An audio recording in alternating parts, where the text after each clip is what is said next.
Hi guys, welcome to the Cold Brew Truth. Coming at ya Live. I've taken this remote off. Sorry, bear with me here. It goes on this thingy somewhere. Playing around. Sorry. You're good. Today we're gonna talk about Can't see what I'm doing. getting pushed to the point where you have to have a breaking point where you say no more. We talked about kind of last week of standing up for yourself, like even when it's really hard to do. And What about what we were talking about, standing up for not ourselves, but other people? I know that's what I'm where you're saying. getting there. Sorry, I was jumping ahead. It is. I'm impatient Sally over here. So when you Instead know of how to things- stand up for yourself, it prompted a conversation actually between us of then like using discernment and wisdom as we get older to know like also then maybe when to insert yourself to stand up for other people. In addition to like creating those boundaries, like just even for your family or the people that you work with, stuff like that. And what was your take on it?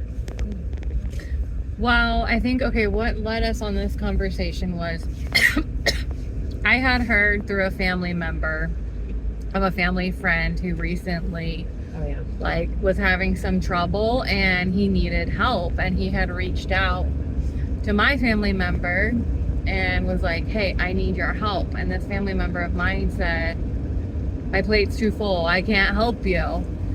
And it was just mind-blowing to me because this is a person that I have recently from my life, because they were just taking and taking and taking and taking, and it became so exhausting to be constantly giving and giving and giving to this person. And so when a friend of theirs who's been a friend for so long, since I was a child, needed their help, and they said, I'm so sorry, I can't help you, my plate's full, it just was like, are you fucking kidding me?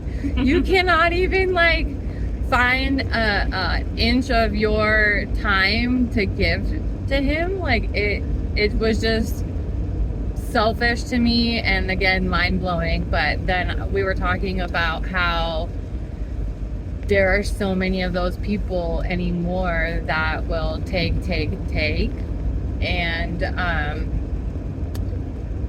that went into our blind eye. Those are also the people who are typically the ones that are turning the blind eye to when there's bad things going on. Like they don't want to see the bad, How did we get down that? We rabbit hole down that.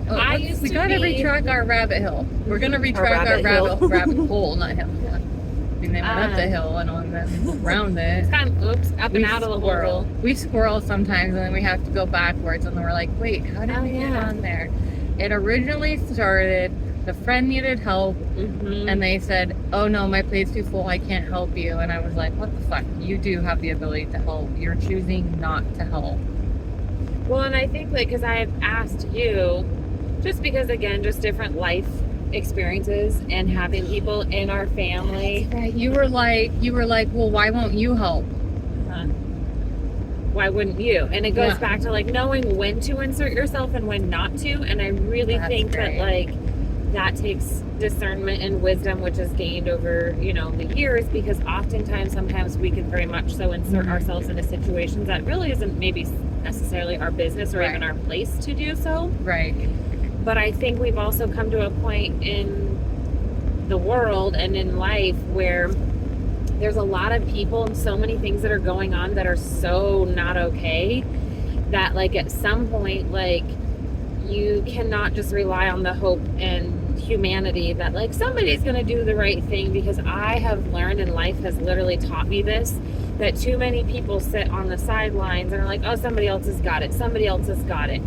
And it reminds me almost like in sports, like, I don't care if you're all going in for the freaking rebound, somebody's got to get it. But if you're all just sitting there waiting, thinking that like you're going to go in or the other person's going to go in, oftentimes you sit there idling and then nobody does, but you're thinking and assuming and hoping that somebody else is. And I feel like it also, like I said, it goes back to that using discernment of knowing like, do you have a gut instinct that kicks in that says something's not right here, something should be said? And this could be applicable to people in situations you do know, and then also that you don't know, because not to get political, but there's so many things even within our own country that's happening. Like, take a look at Texas, for instance.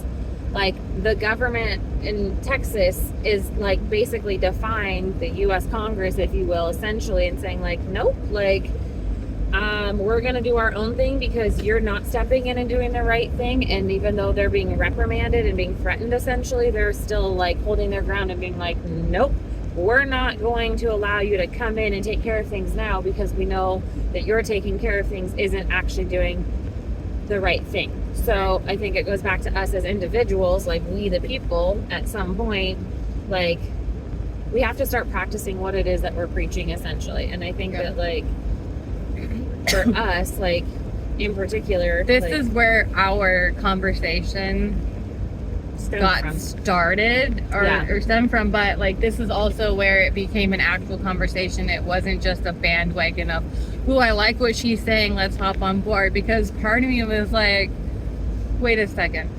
No. I was like, I'm with you in the hoorah aspect, but that goes, I guess, back to the topic of discernment, like knowing when it is the appropriate time for you to step in and actually say something. Like, obviously we can't all be going around waving the flags and blowing the whistles and going like, this is wrong, you're wrong, you're wrong, you're wrong.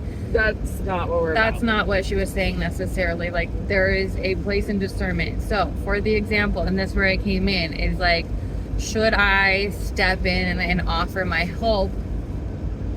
So the family member is somebody that is very close to me, that has played a major role in my life, that I've eliminated because their life choices I continuously were seeing being negative choices. And not that I need to like dictate that life, but the choices that they were making were then becoming impactful to children around them.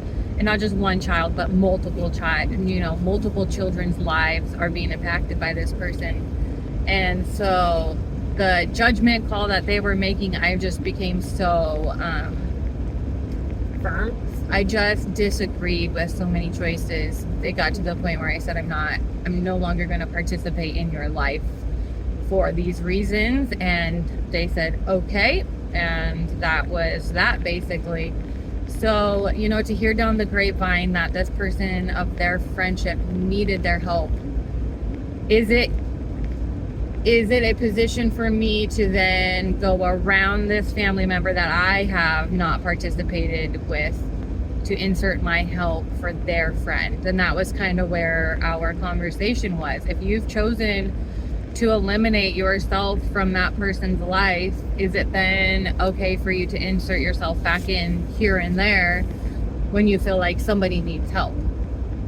Or do you just have to sit back and look at everyone else that's participating in that person's life and hope that somebody else does hop in and say the right thing or help them, And so that was kind of where the conversation was, is who's the person that does get the whistle and gets to run around and blow it and say, you're wrong, you need to improve?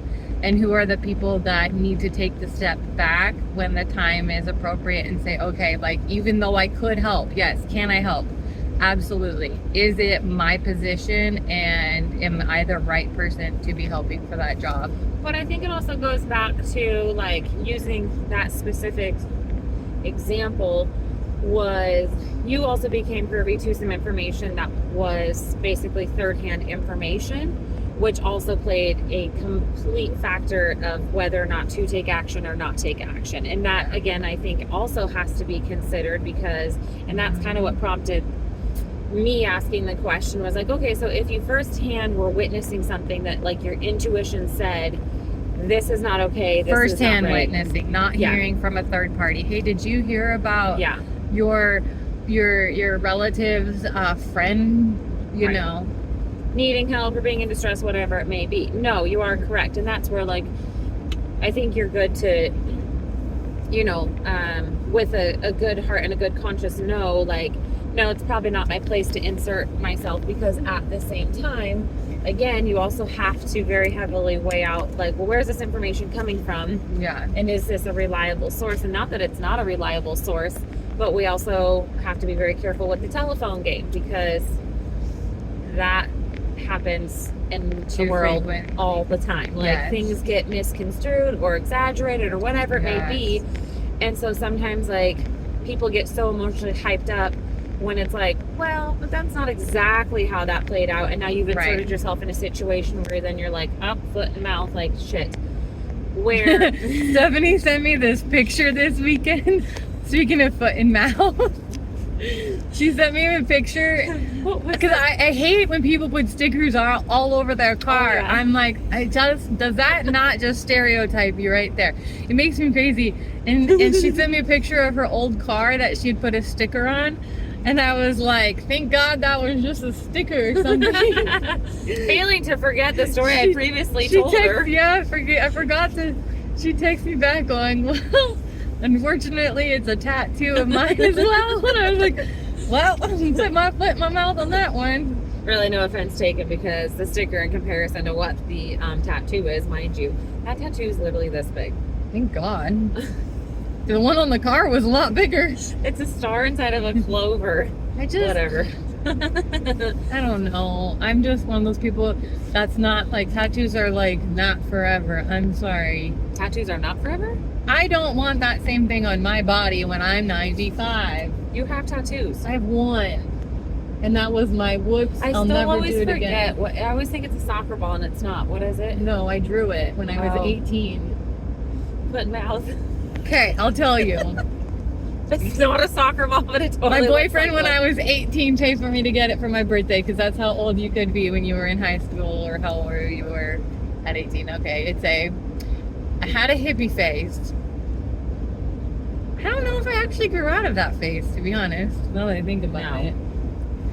It's a heart, like an abstract looking heart, and then on one side of the heart, it's like got a flower. And then the other side's like a peace sign. Oh. I don't know that Stephanie ever really knew. It's on my ankle. What it was. Oh, don't judge my socks. Good thing you're not. Yeah, there's a flower, and then that's a peace sign. Yeah, okay. Well, I thought the flower... And that's a heart. I thought the flower was actually the soccer ball, so... And then, I don't even know. Well, okay, there used to be more colors. Full disclosure... There used to be more colors, but I did not do well with the ink, and so a lot of the colors came out. It was black, whites, and grays. There was like all kinds of shadings there. Well, yours was 18. I was 16. And I snuck it because there was a guy who did tattoos in his basement. Naughty. I know. And my good friend, is that the clover one? Getting one done. Yeah, it's like really low, covered with a bathing suit, and it has my last name. And I remember when my mom saw it, because I was getting changed one time for soccer practice, and I don't even know how she saw it, but she was like, is that a tattoo? And I was like, yeah, it's henna. And she was like, no, it's not. Let me see that. And I was like, meh. And yeah. And my dumbass was like, I did it in spite of Dad. But I meant to say in honor of Dad, but I was totally like chewing on my words. But it's my dad's last name. That's my last name, who basically adopted me. So there you go. Okay, well, we're talking about our tattoos. Anyways, foot and mouth situation there. Totally and completely. That just goes back to discernment. I have multiple tattoos now. I don't. I have just the one, and then I wanted to change it. It went so badly with the ink situation. It blistered. So many things went wrong, and I was so regretful. You're funny. Do you want to know how many tattoos I've drawn that are on other people's bodies, though? A lot. I'm sure. Yeah, I don't regret any of mine, actually. I love all my tattoos. Ooh, I like. I like everybody else's tattoos that I drew that are on their bodies. Love handle, which is the Japanese symbol for love. I hide on your love handle? Literally. You want some love from the staff? Grab it. No, just kidding. Just kidding. That's We're talking about discernment here. Just kidding. But anyway. Back to our serious conversation. Yeah, that's what we were chatting about. We were like, when is the appropriate time? Should I say something? Should I not? And being able to be a good judge of character of like, is this a position that I actually belong in, or do I need to stay the fuck out of it? But I think that, like, the point of that, though, too, was talking about, though, like, sometimes, like, we rely on society to kind of jump in thinking that they're going to, and then they don't. And so that's where I think, like, I myself was saying, like, I think we really need to gear up to be in that mindset of being prepared to speak up for others sometimes, like, even when you don't want to necessarily, but it's appropriate to do so. And especially as a mom, I've become very protective of kids and children. I will say that. I was always, like, protective of, I would say, the weaker one, if you will, or the person that, like, maybe might not have had a voice. And I know that kind of ties back into what we were talking about last week, but even more so. But I think it goes back to, like, with people, because there's people out there, and, like, your family member in particular, this person that you've decided to, like, you know. Well, so a lot of people that are, a lot of people who are around me know that my sister is an addict. And so my sister's addiction has played huge role in so many things that have happened in my life since childhood. So because she's an addict, it has, I mean, anybody who has a sibling or someone close to them, family member that is in deep addiction, you totally know and understand, like, the struggles that family members get strung about on. And so when those addicts are dealing with all that stuff, there's a messy path and trail that's left behind of chaos. And so that chaos left behind is oftentimes, like, what I refer to of what's going on in my life, because the trail of chaos that's been left behind is continuously happening, and it's worn on you. Well, it wears on everybody, and I think it's all over our community. I couldn't tell you how many friends that I've grown up with that are in our community that have siblings in the exact same position. I was telling you about one today that's literally been missing for, like, a couple of years due to addiction and just that path. But the children, this is why she was talking about the children, because when you start experiencing, like, the path and witnessing addiction, and then the kids get mixed into it, that's where the sensitivity for a lot of people come into, is because the children don't have the voice and people aren't speaking up for the children that need to be. And so that's where your topic of, like, when do people step in and actually say something, like, but in addition to that, because, like, I don't have, like, necessarily a family of addicts, like, in that regard. They have I've had family members that have habitually done the same pattern of things and put themselves in situations until they themselves kind of grew up and grew out of it.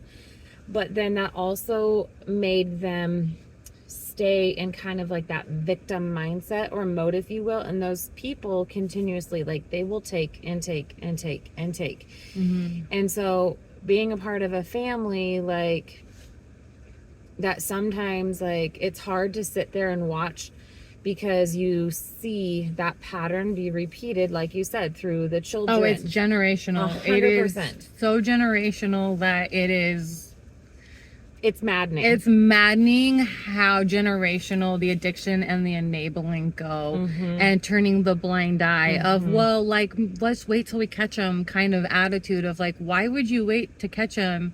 Instead of doing something before the harm is already done. And the fact that that's a sentence that I've recently said to a family member, let's wait to catch them.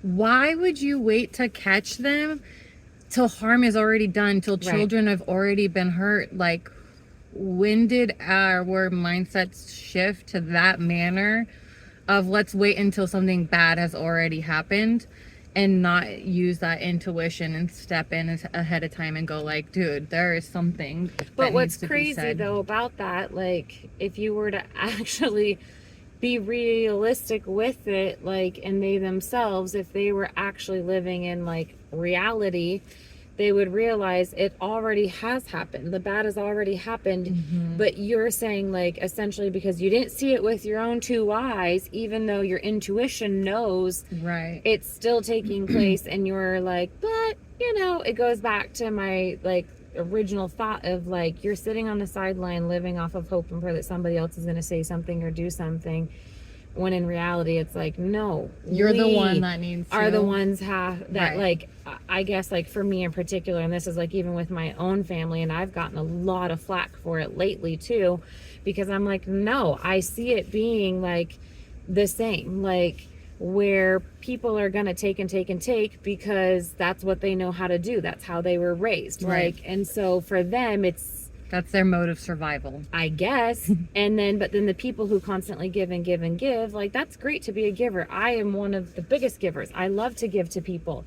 But you have to, again, use that same discernment to know when people are just taking from you because you are a giver, and people will absolutely take advantage of the people that are givers, that do have big hearts, that do want to give to people. And I know I have become calloused over the years because you've given and I've it wasn't allowed due so much and given so much to the point where then it literally in turn allowed abuse and abusive things to happen, like whether that be verbally or abuse of, like, people using you, people taking advantage of you, being that kind person, like whether it's giving money or allowing people to use things or people to stay with you, like all sorts of different things can be abused in the sense of, like, overuse without the appreciation, without the acknowledgement, but without also them taking initiative to do something different. Like, there's a difference between giving somebody a hand up versus a handout, and so many people take too, like, handouts.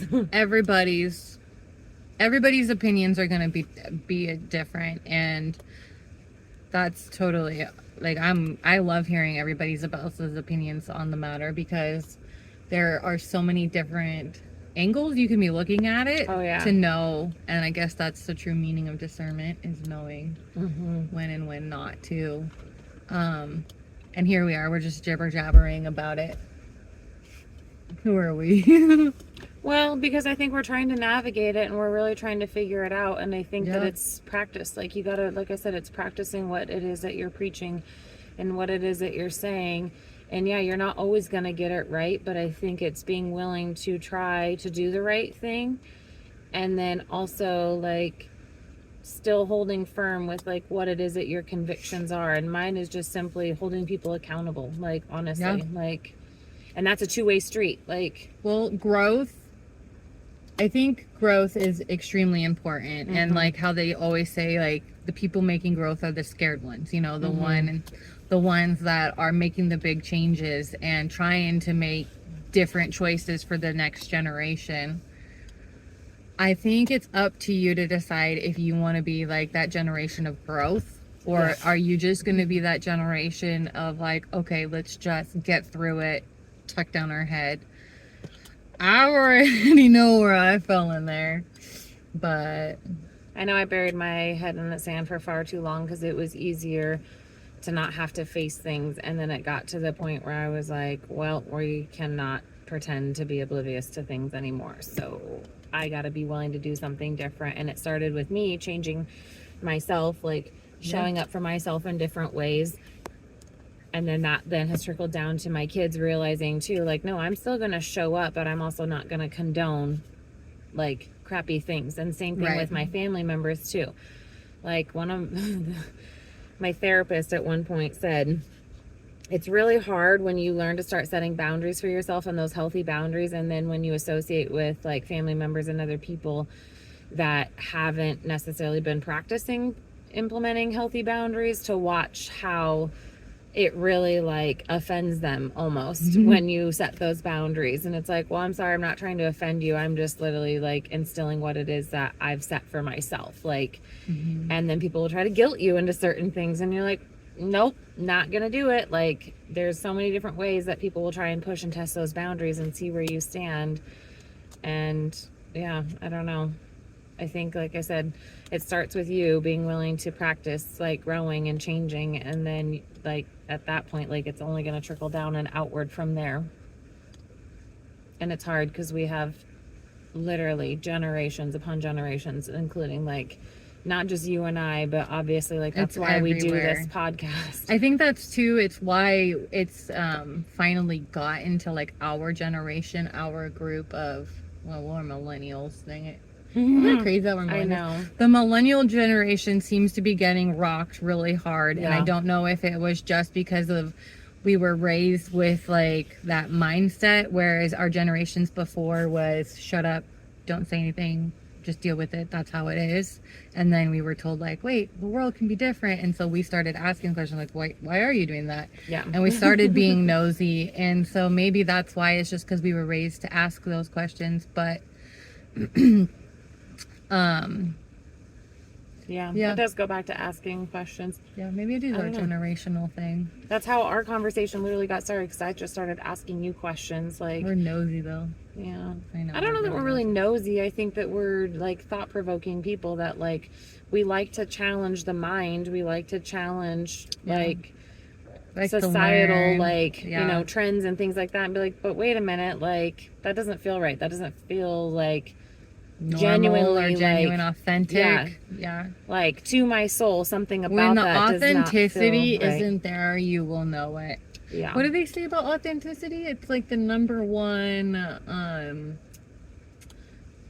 vibration. Like if Oh. they're reading wavelengths and Mhm. stuff off of people, the number Yeah. one that is most, what is It's it? the How's it? energy, I'm assuming. Something The to do with energy. authenticity is Yeah. like the most well received, or like obviously genuine. That's what it means. I don't remember the whole thing. I would have to look up the word for what I would the study assume was it's like the for. vibration that your body and your energy puts off when you're being fully and authentically yourself will either attract, or it's going to, I mean, it's like Mhm. magnetic waves Maybe and the stuff most like that too. perceived, or less, I don't remember, something authentic.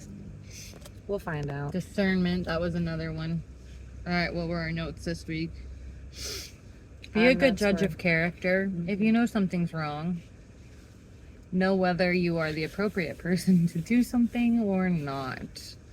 Don't always insert yourself, but I guess get your mindset and get your body and everything ready to be willing to go into action, whether that's through words or physically or whatever it is, to utilize that discernment, because we all have it. We've just literally, I think, over Lazy. time have Easier ignored to it. turn the blind eye. Yeah.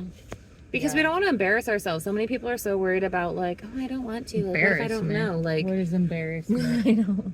I have I no don't know shame in anymore. my game. If I had any game, I got wild game. Yeah, you did. I Check didn't out get the any. freezer. Just kidding. All right. But yeah. I'm a terrible teacher. We need to get you a turkey tag. Those are easy. Gross. I don't want a turkey. You don't have to eat it. It's gonna. Yeah. No. Anyways. No. All right. Use discernment wisely and appropriately. Be willing to challenge your mind and those around you that you Mhm. care about, that you know. Yes. Be brave. Mm-hmm. Be a willing. giver, but also don't give so much that you allow people to walk all over you either. Yep. Yep. Feed my fish, but just a little bit. Feed your fish. Have you ever heard of that? You know that one? Off of Austin Powers? Feed my fish, but just a little bit. Not too much. Oh my Lord. And on that note, thanks for tuning into this week's episode. See ya. Bye.